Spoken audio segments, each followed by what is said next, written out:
Untuk para guru dan para tendik, terima kasih banyak.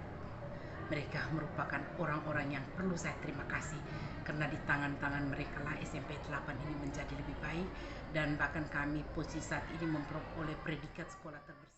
Doktoranda Mariate Haroslin Lana adalah salah satu kepala sekolah yang selalu berinovasi dalam mengembangkan sekolah yang ia pimpin, baik secara akademik maupun non-akademik.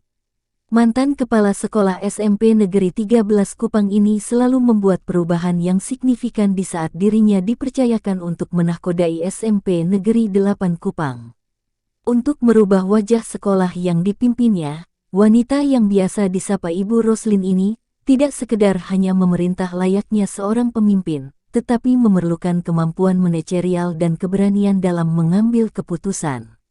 Untuk mengetahui keberanian dan kemampuannya, simak selengkapnya di sini.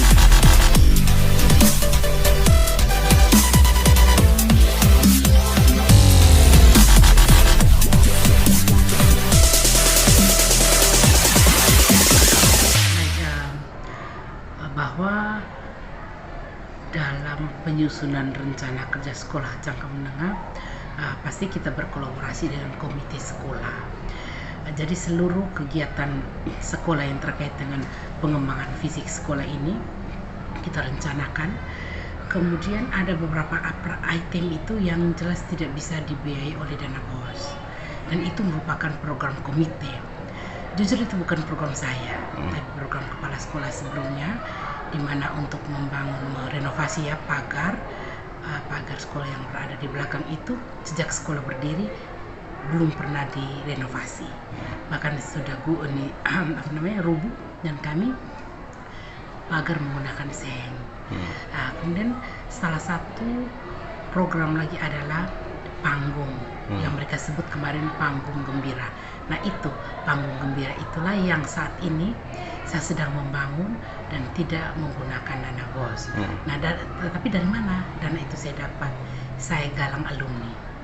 Ya, jadi tanggal 15 Juni ketika pengumuman kelulusan saya melantik, jadi saya membentuk alumni dan ikatan alumni itu menyumbang material dari panggung hiburan itu, dan ya saat ini hampir rampung. Dan selain sumbangan alumni, ya sumbangan komite sekolah. Terkait dengan sumbangan komite, kita tahu bahwa sekolah-sekolah di Kota Kupang tidak boleh memungut anggaran. Tapi bagaimana Ibu mengkomunikasikan ini? Oh iya, jadi memang ini sumbangan ini bukan adalah yuran yang dibayar tiap bulan, setiap bulan dibayar, itu tidak boleh. Tapi kesumbangan dalam waktu itu dimungkinkan oleh Permendiknas nomor 75 kalau saya tidak salah tentang komite sekolah. Nah atas dasar itulah kemudian kami mengkomunikasikan dengan orang tua. Seperti saya bilang tadi, ini adalah program kepala sekolah sebelumnya, saya melanjuti. Dan puji Tuhan orang tua mendukung dan banyak yang mengumpulkan uang, dan posisi sekarang kami sedang merampungi panggung gembira ini, dan kalau ada kelebihan kami pasti akan membangun pagar sekolah. Anggaran yang dikumpulkan ini berapa banyak dari alumni dan komite? Dari alumni saya tidak menerima uang, tapi berapa banyak yang dilaporkan ke Ibu? Iya. Jadi kalau dari alumni itu mereka sumbang berupa material. Mereka sumbang material itu sertu. Itu ada 10 rate. Kemudian ada sumbangan dari salah satu alumni juga, itu dihitung pergi 13 rate. Sertu dari alumni, kemudian ada semen, ada batako, kemudian ada batu.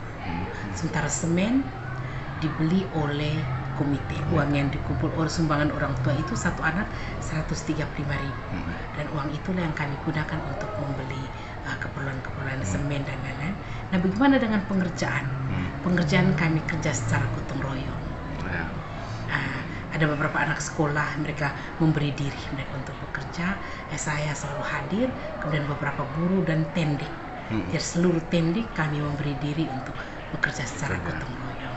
Nah, itulah yang membuat SMP 8 bisa berubah wajahnya secara fisik ya, secara fisik. Dan tentu juga mungkin dalam pengelolaan dana BOS juga pasti Ibu menggunakan untuk hal-hal lain. Nah itu siasati dana BOS seperti apa supaya jangan sampai dianggap menyalahgunakan. Jadi jelas bahwa penggunaan dana BOS itu berdasarkan juknis. Juknis ya. Juknis, kemudian sebelum kami menyusun RAPS, kami mendapat bimbingan dari manajer BOS dinas. Kemudian seluruh penyusunan RAPS itu kami libatkan seluruh tim yang ada di sekolah, karena kami sekolah ramah anak, kami melibatkan peserta didik. Dan saya menyusun RAPS dana BOS ini berkali-kali. Bentuk tim kecil, kemudian dari tim kecil itu kami sosialisasikan kepada semua guru untuk mendapatkan input, kemudian diramu, kemudian disosialisasi lagi. Setelah mendapat input rampung sekitar 80%, kami mengundang komite, kami mengundang perwakilan orang tua, kami menyusun secara bersama-sama. Jadi draft itu dibikin kurang lebih 3 kali. Nah, kemudian semua dokumen ada lengkap, dan ketika sudah final, kami sampai kepada manajer BOS untuk menyetujui. Bahwa kemudian di dalam perencanaan itu ada perubahan-perubahan. Kenapa saya bisa mengubah wajah sekolah SMP 8 kemarin? Kita dana BOS tahap 2 itu terlambat, tapi kenapa bisa? Karena memang kami sudah menaruh contoh dana pemeliharaan. Nah, bagaimana dana pemeliharaan tidak ada tapi sekolah bisa jalan? Kami menggunakan dana sendiri dulu. Kemudian kami dengan pihak ketiga. Kemudian ada yang kami bisa utang, kemudian kami bisa menggunakan uang kami sendiri, dan kami mengerjakan sesuatu. Ini hanya kembali ke komunikasi dan strategi sebenarnya. Komunikasi dan punya nyali. Ya, saya punya nyali untuk membangun SMP 8 ini, karena jujur saya kurang lebih 10 bulan ya bertugas di sini, saya sudah jatuh cinta. Kemarin ada pemeriksaan, ada temuan tidak?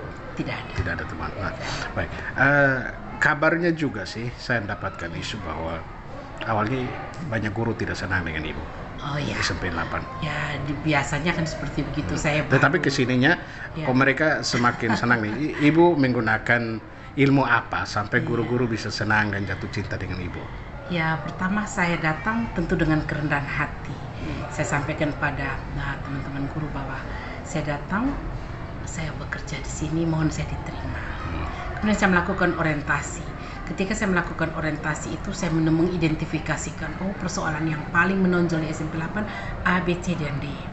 Kemudian setelah saya identifikasi semua persoalan, saya menyusun program kerja kepala sekolah.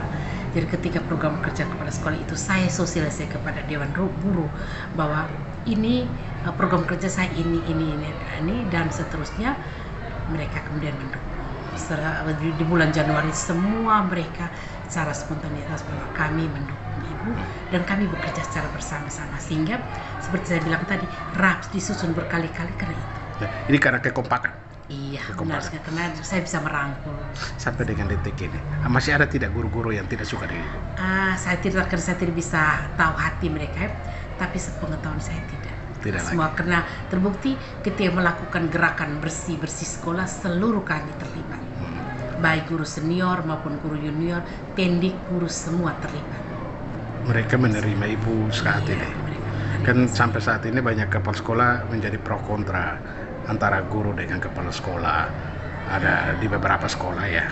Semoga SMP 8 menjadi salah satu sekolah contoh teladan bagi sekolah-sekolah yang lain. Kita tidak mengatakan bahwa sekolah lain itu tidak baik, semua pada baik. Hanya ini ada pada komunikasi dan strategi. Tadi ibu sudah lakukan ini. Iya, dan mungkin karena saya akan menunjukkan keteladanan. Saya hadir di sekolah itu lagi 10 menit, jam 6 saya sudah ada di sekolah. Artinya jam 5 ibu sudah berangkat dari rumah? Iya, setengah 6 saya berangkat dari rumah. Nah, orang masih pada tidur. Iya, dan di sini saya temukan mana yang harus saya benahi pertama. Saya datang, saya temui security itu hebat loh. Security itu sudah ada, jadi dengan cleaning service sudah, kami bersama-sama membersihkan, memungut sampah. Ketika anak-anak datang lihat kepala sekolah pungut sampah, cleaning service, pungut rame-rame. Karena ibu punya program sekolah ramah anak dan sekolah melibatkan semua. Soal guru suka atau tidak dengan saya, Pak, silahkan konfirmasi ke Bapak. Kalau saya karena mereka sendiri yang bicara bahwa dengan adanya kehadiran ibu, sekolah ini semakin baik ke depan. Semoga Kota Kupang bisa SMP 8 menjadi sekolah percontohan. Apatah lagi berdampingan dengan kantor wali kota, yang dimana Pak Wali Kota lalu lalat tiap hari. Jadi itu saja ibu, pesan ibu kepada adik-adik kita yang ada di sini. Untuk para guru dan para tendik, terima kasih banyak. mereka merupakan orang-orang yang perlu saya terima kasih, karena di tangan-tangan mereka lah SMP 8 ini menjadi lebih baik, dan bahkan kami posisi saat ini memperoleh predikat sekolah terbersih. Bukan karena ibu? Iya, bukan karena saya, tapi karena saya punya program, tapi kami bekerja secara bersama-sama. Kemudian juga saya terima kasih kepada anak-anak peserta didik, kepada orang tua yang begitu mendukung, karena ketika saya masuk tanggal 10 Januari itu saya mengeluarkan instruksi untuk tidak menggunakan kemasan plastik di sekolah ini, dan saya sosialisasikan kepada orang tua, dan orang tua bekerja sama, anak-anak diberi bekal, air minum, makanan dalam kemasan plastik, dalam kemasan isi ulang, sehingga di sekolah kami hampir tidak ditemui sampah plastik. Baik Ibu, terima kasih buat waktu dan kesempatannya. Selamat beraktivitas. Semoga Tuhan membawa Ibu lebih Amin. hebat lagi Amin. ke depannya. Terima kasih. Shalom.